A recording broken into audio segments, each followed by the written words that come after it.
The year is 2007. Call of Duty 4 just released. It was a change in direction from the previous entries in the series. Most FPS at the time put themselves in the setting of either the future or the past. Every Medal of Honor and COD game up until this point had focused solely on World War II, while every other notable title of the early 2000s focused instead on the future. Very rarely did you find a game set in modern times. So when COD 4 released and stood apart naming itself Modern Warfare, it was a fucking statement. Not only did it change the gaming industry forever, but it would bring life to one of the greatest studios ever to exist. I'm Sin, and this is why Respawn succeeds.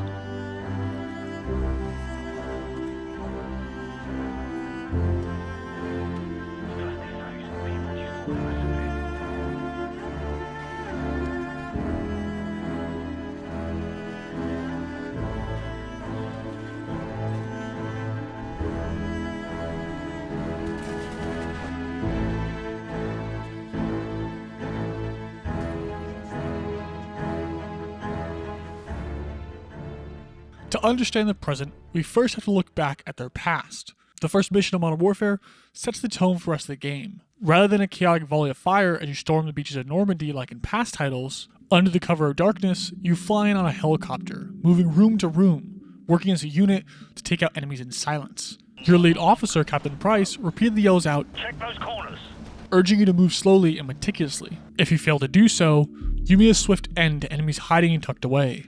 You move across the boat as the ship sways, and your aim struggles to stay in shape. There's a general unease and tension as you move forwards. No longer are you so disconnected from the gameplay at hand. No longer is this 100 years ago. After a long and tedious venture through the ship, you come across the mission objective, and you find a nuclear weapon. Ironically, the same thing that ended the Second World War was the first taste of modern times to the player. The ship abruptly gets attacked, and you fall concussed. As you struggle to get up, you are pulled up by your leading officer, Price. No longer are you pushing along the battlefield of France, charging in alone. This time, you are a part of a team. Following this climactic introduction to the game, it's a bright contrast.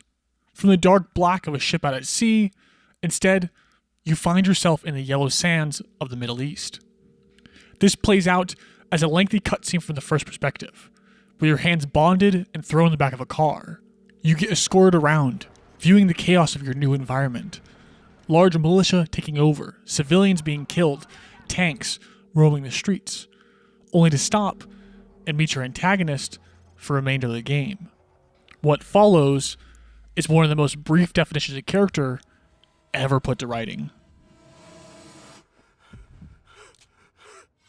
The opening two settings are a stark contrast to prior titles, but being distinctively prevalent in people's minds around 2007. From the unseen elite militia waging a secret war against global threats, to the conflict in the Middle East, being only 6 years after 9/11 and the beginning of the War on Terror. Not to mention, only some 16 years since the Gulf War and the Cold War, with the two antagonists of the game being a representation of each conflict to the player. In 2007, to the average American, this was what Modern Warfare looked like. The dark, gloomy forests of Russia and the hot sands of the Middle East.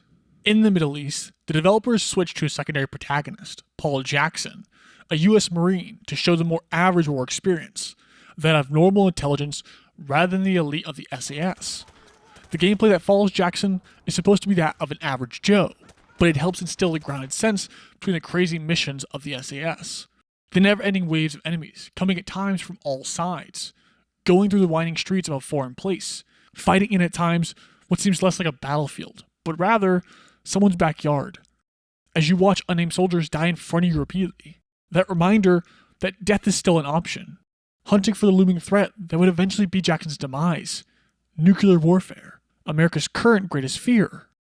This game truly defined what Modern Warfare looked like to the modern American. It resonated and impacted people unlike the oversaturated World War II shooters could ever do, because the current generation has no attachment to World War II, whereas you can turn on the news and see similar imagery and ideas as in the game. In doing so, Call of Duty Modern Warfare became the best-selling game of 2007, selling 7 million copies in only the last 2 months of the year, beating out Halo 3 and Super Mario Galaxy. Infinity Ward had outsold first-party exclusives, more than tripling the 2 million units Call of Duty 3 had sold. The executives at Activision were extremely happy with the critical and commercial success of the title. They immediately requested a sequel from the developers at Infinity Ward, though Infinity Ward founders Vince Zampella and Jason West had expiring contracts. So, they seized the opportunity to negotiate better contracts, including large bonuses and full creative control over the Modern Warfare franchise. Exactly what they wanted, an opportunity to flesh out their full vision and create a fun game. Unknowing to the duo, Activision CEO Bobby Kotick had left a loophole in each of their contracts. Wanting to retain control over the franchise, Activision made their priority to get rid of Zampella and West. They searched to dig up dirt, hacked their phones, and even hired replacements for the duo while they were still employed. In response, Zampella and West weren't exactly nice either, refusing meetings, insulting managers, and getting in high-strung arguments with executives. But, nevertheless, the duo kept their end of the deal, and after 2 years, Modern Warfare 2 launched worldwide. The game starts with a familiar scene: US Marines in the Middle East. Driven into combat, an RPG is shot straight at you. The familiar scene of discombobulation and panic rolls in waves over you, until a familiar hand reaches out from a commanding officer. A scene parallel to that of the first mission, and a sharp welcome back to the Modern Warfare franchise. You're given orders to fight enemies across the river, buying time for a bridge to be set in place. After the chaos of a firefight settles, you hear the muttering of friendlies as you return to your vehicle. Hey, isn't this danger close for the task force? Come on, since when does Shepard care about danger close? A rather opposing theme to what you just experienced and to that of Captain Price. And soon, you find understanding of what they're referring to as danger close, as you watch an airstrike crumble a building to bits and pieces only a few blocks away from your current route. You're driven through the all-too-familiar sight of an unfamiliar territory. Large Humvees pack into a tight street of foreign nation. A callback to the first game, and a reminder of our definition of Modern Warfare. You look onwards to scouts for the enemy militia, watching you as you pass. You aren't allowed to engage due to the rules of combat, but nevertheless, you two are still trying to kill each other as you share eye contact. A reminder of the complexities that come with Modern Warfare, only to be punished for keeping rules of engagement and immediately ambushed, being shot at by figures and blurs you can't see, rushed out but only to be forced out of your vehicle, pushing through buildings packed tight with enemies, fighting through a literal school overturned into a militia camp. An important sight, reminding this was at one point not just a battlefield, but homes. Homes with schools, and with schools come families and children. The terrifying ambush and loss of American life is juxtaposed by the reality that we're the invaders into someone else's home. Literally in someone else's home. After clearing through hell for the first time of many to come, you're greeted at the LZ you worked so hard to get to, through loss of life and very near loss of your own, with a brief thank you from Shepard, followed by being told he will take direct command of you and wants to move to the helicopter for briefing on next task. Not a handshake, not a wellness check, not a moment to breathe.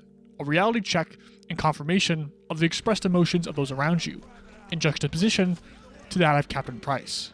Understanding the views of those that are no longer here to share the same emotions, due directly in part to the choices and actions of your commanding officer, the same one who now has control over your next actions.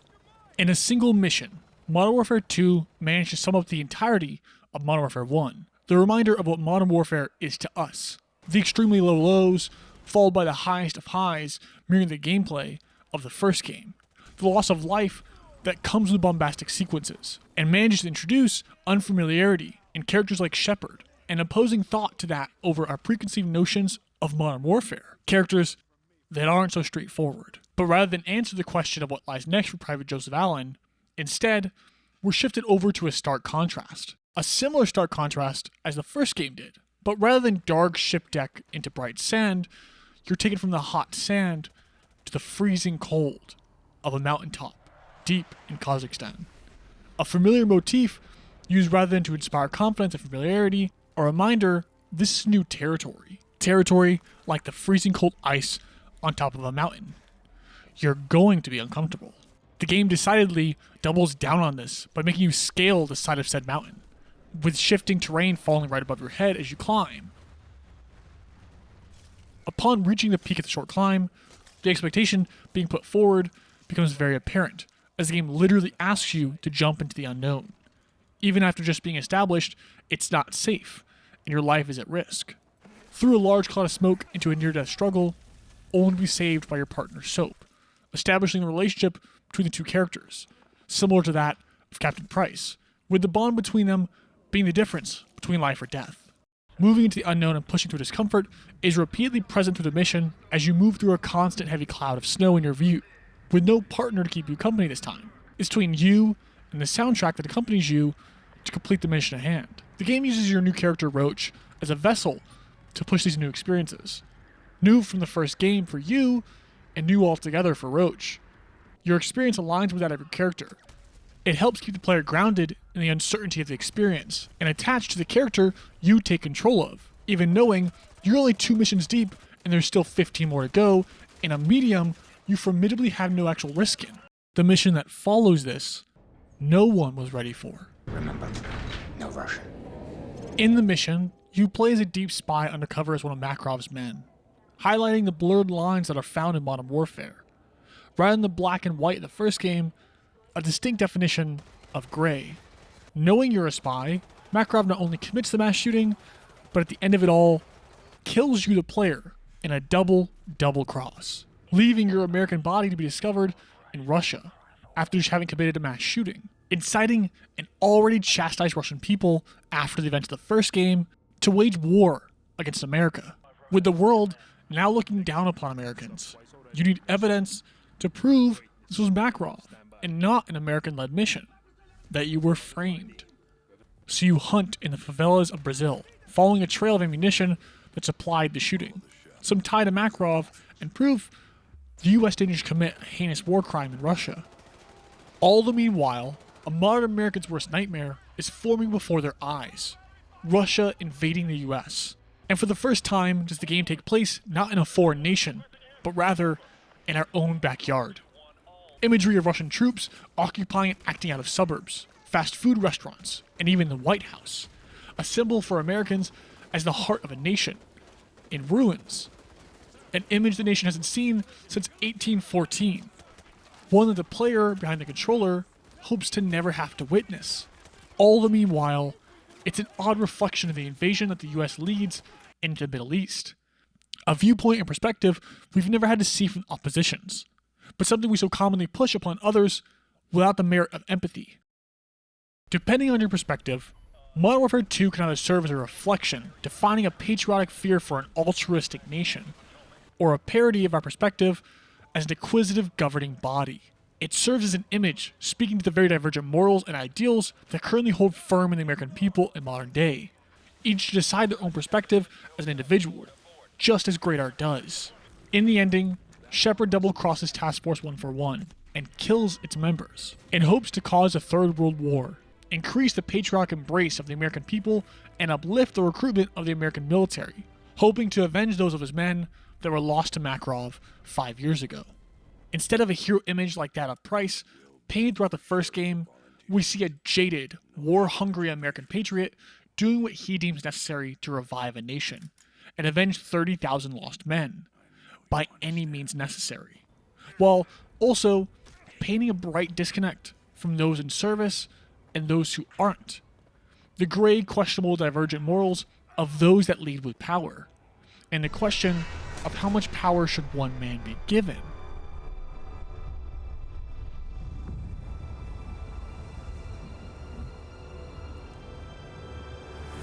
But in the present, after their quarrels, the duo of Zempella and West tried renegotiating their contracts and asked to take Infinity Ward independent with recent behavior from Activision during the development and launch of Modern Warfare 2. They tried to block for the development of any Modern Warfare games, and Activision responded by launching an investigation into possible misconduct with corporate espionage with their rival company, EA, and a lawsuit that followed. In response, a suit was filed by Zempella and West, claiming they had never been paid out their bonuses in their contracts. Both suits would eventually be settled outside of court and dismissed, The pair, along with 38 other employees from Infinity Ward, found refuge with their old employer, EA, founding yet another game studio, Respawn Entertainment. Seemingly after the success of Modern Warfare, EA wasn't investing in a title like Call of Duty, but rather the creatives behind great titles, giving them creative control and allowing them to develop great games. After a quiet 4 years in development, Respawn would unveil their first title, Titanfall. Titanfall was a commercial success, selling 10 million in its first year. It was sold as an Xbox exclusive during the launch window of the Xbox One. Being one of the few games playable on the new console, it helped bolster sales. And though Titanfall 1 was released to critical acclaim, fan reception was lackluster, with the developers opting out of a single-player campaign, choosing to release with only a multiplayer service. Titanfall played well, with interesting movement, exciting gunplay, and an interesting new mechanic found in Titans, but with a lack of content and fans clamoring for the Infinity Ward style campaign, it seemed as though EA might not have been able to make their own Call of Duty, though the sales were enough to warrant a sequel from Respawn, and boy did they deliver. Since Respawn's departure, Call of Duty has struggled with its identity, especially as a single-player game, leaving fans of the series to miss what once was, with the newer games going for large-scale action set pieces, that of which you would see in a Hollywood blockbuster, as opposed to the grounded characters, set pieces, and ideas put forth in the original Modern Warfare games. But Titanfall 2 isn't exactly grounded either, both figuratively and literally. Being put in a fictional setting, we're not on Earth. It gives reasons to why the game plays like it does, but better than that, it makes players lose their sense of comparison with the real world. So, action set pieces don't have to feel grounded. If we don't know the difference between up and down, how can we judge direction? The game uses the protagonist, Jack Cooper, as the anchor point for the player to familiarize themselves in this new world. Starting out as a low-level grunt, going through a tutorial disguised as a training simulation, to familiarize players with both the world and the movement systems they'll be introduced to. After its brief introduction, you're dropped directly into battle under the command of your superiors. Dropped into a losing battle.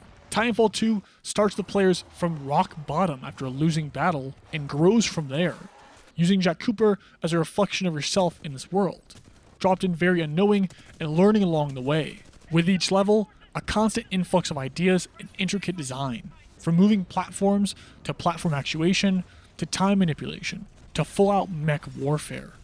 Forgoing typical movement shooters by adding what can only be described as a movement puzzle, pushing past the simple ideas of what combat is from their previous titles in Modern Warfare, setting Titanfall distinctly apart from the competition. Respawn made it a point to deliver well beyond what they had done previously at Infinity Ward, by not only pushing the envelope in game and level design, but completely shattering all past work in story and relationships they had built previously, giving one of the best companionships in gaming between Jack Cooper and BT, a companionship that rivals that of games like The Last of Us, and a game that follows the Call of Duty format they built years ago.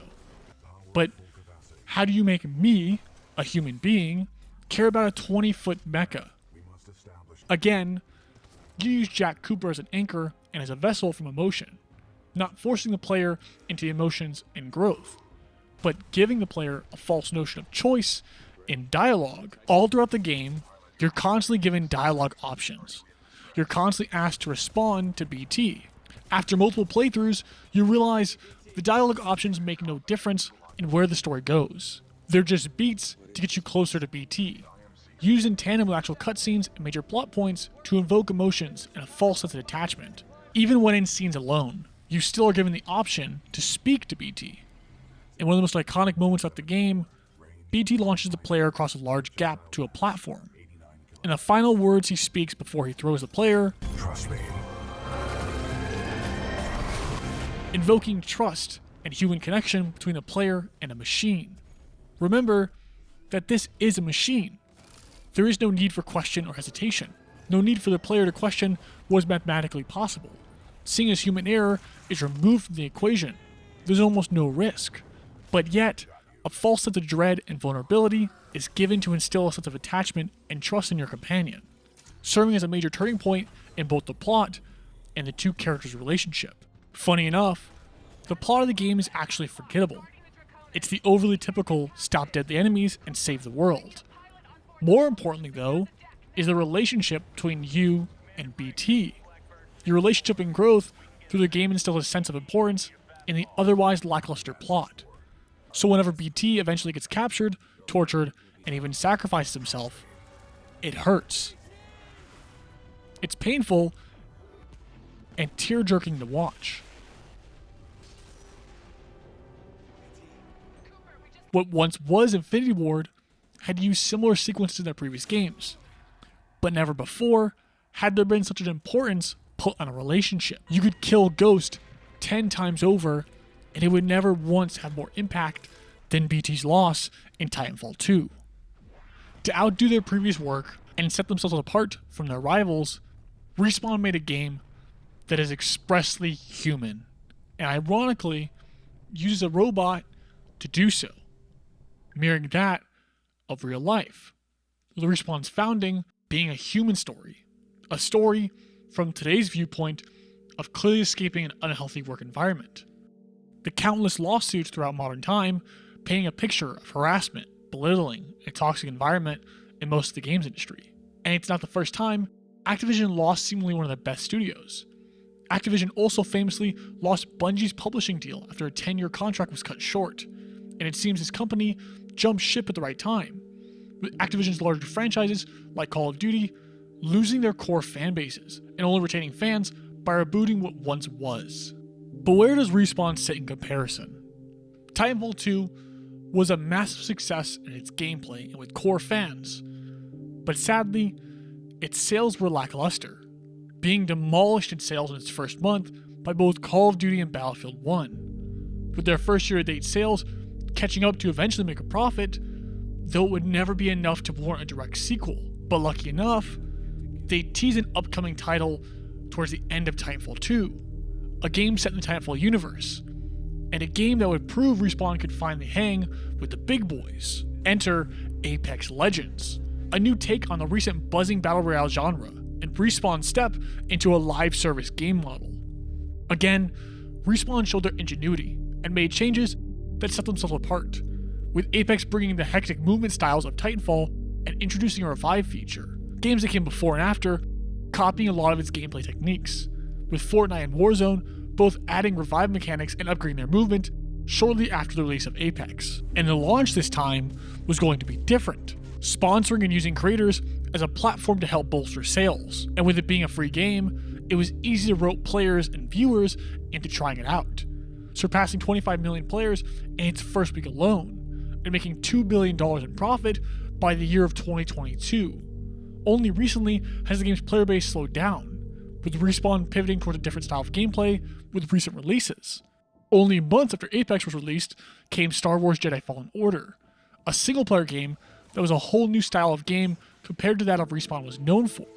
And this year, they released the sequel, Star Wars Jedi Survivor, both of which were smash successes, with Jedi Survivor being the 4th best-selling game of the year so far, stepping away from live service games right before the masses get nothing but an influx of live service games, and creating a fully narrative single-player game closest to that of games like Uncharted, something they've never done before, but releasing to a public tired of constant early access live service multiplayer games, garnering massive amounts of attention both from fans and from critics alike. It seems no matter what, Respawn seems to be ahead of the industry. They opted out of single player, seeing the future in multiplayer and live services before anyone else was doing it. They delivered one of the most memorable FPS campaigns in history at a time when the FPS genre was a joke, following by becoming a trendsetter in the battle royale genre and the live service industry, and now pivoting away from it all to opt into a single player story-based experience, seemingly being loved the entire way, even though they're owned by one of the most hated AAA studios in the world, while other studios failed to find footing in similar fashion, including their old employers.